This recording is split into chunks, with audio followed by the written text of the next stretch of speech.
Just want to be a part of the fun. Get the fuck out of here! Get out of here, Summer! Fucking disgusting! You ruined the season 4 premiere! Hey guys, so I've been talking a lot about screenwriting lately, and when you think about screenwriting, I always seem to think about Rick and Morty. And Rick and Morty presents a very important screenwriting tip that a lot of other shows should really pay attention to. But before I get into what that is, a lot of reviews have been talking about recent seasons of Rick and Morty, especially season 5, with overall a lot of negative reviews about how it hasn't been what it used to be before and how it's inconsistent, and how Rick and Morty is starting to ruin its own show. But the thing is, I figured out what's ruining Rick and Morty, and it's you. Ready? Here we go.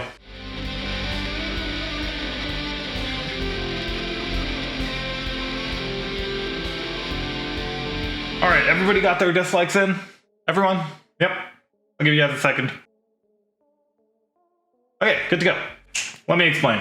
So Rick and Morty Season 4 is easily the most meta season to date. And with the big announcement slightly before Season 4 came out, Rick and Morty fans found out that the show would continue for at least 7 more seasons. Which meant only one thing for the show, that they needed to set audience expectations. Which of course led us to Season 4, where the Rick and Morty writers do exactly what they do best. Which is casually remind us that if the fans are in control of the show would spiral into mediocrity pretty damn quickly. Look at this. You bang on my door, you beg me to help you, I share something personal with you, and you take a giant shit on it. You're a petty person and you're insecure, and you're taking it out on me. That's a good script. What the hell?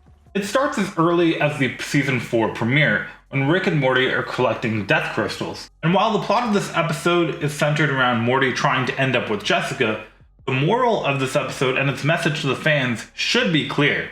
That trying to control the ending ultimately just traps the story in one path.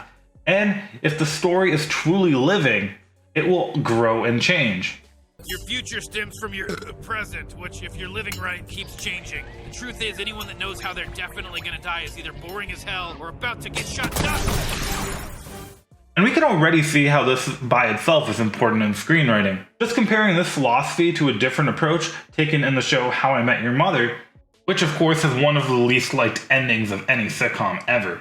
We can see the exact issue with trying to stick to one's narrative and not adapting to the show as it changes. In How I Met Your Mother, the show actually filmed the final sequence with Ted's children back in Season 2. And the issue with that is that the show changed so much over the next 7 years, where characters underwent significant arcs and changes to their character.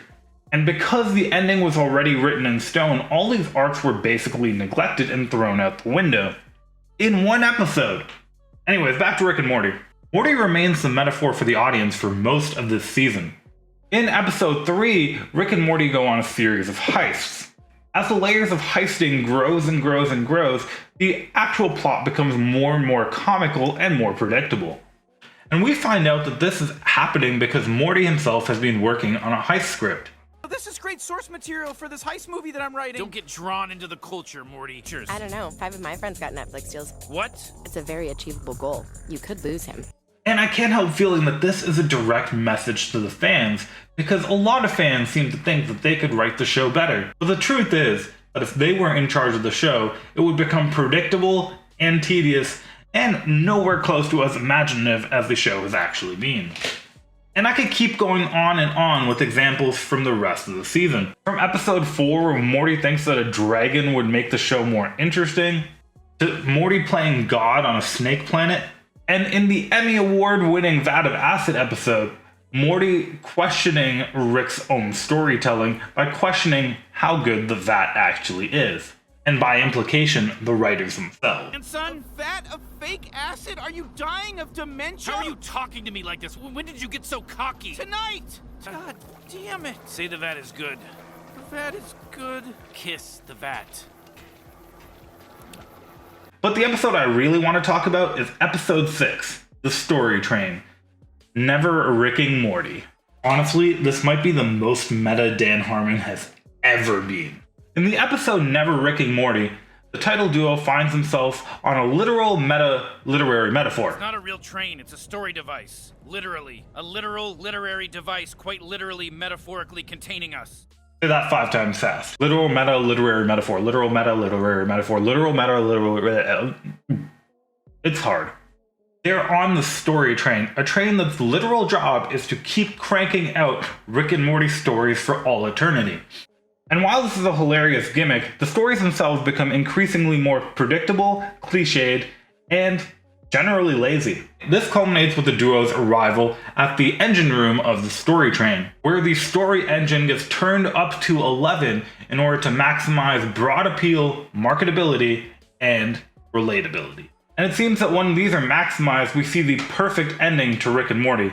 An ending that brings back Evil Morty, the Gazorpians, Mr. Meeseeks, and even an even version of Mr. Poopy Butthole.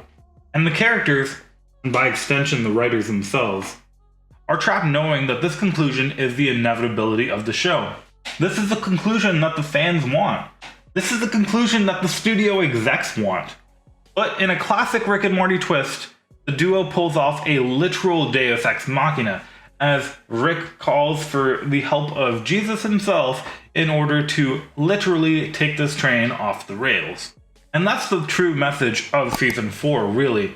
Rick and Morty is a show that prides itself on being unpredictable, creative, and imaginative. But if the show is curtailed in order to maximize profitability and broad appeal, the show needs to be dumber. Like a poorly thrown together heist script, a sappy rom-com, or even a visually impressive but ultimately lazy cinematic ending.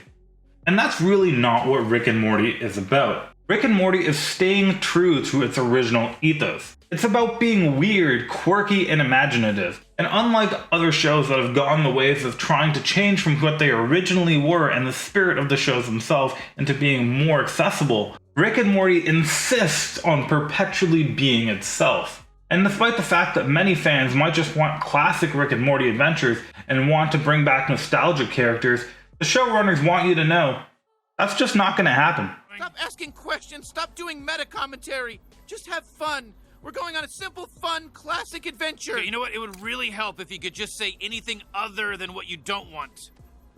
I mean, after all, this is all coming from Dan Harmon, the guy who made Community. And when he was told to make that show less weird and more normal, he got those executive comments and turned it into a song. We're gonna seem like a mainstream dream and be appealing to all mankind.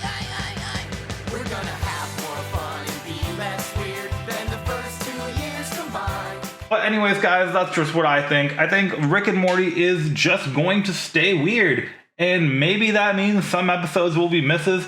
But if it wasn't for those misses, those brave adventures, we would never have really exciting episodes like Pickle Rick. But that's just what I think. Let me know what you guys think in the comments below, and I'll see you guys in the next video. Bye.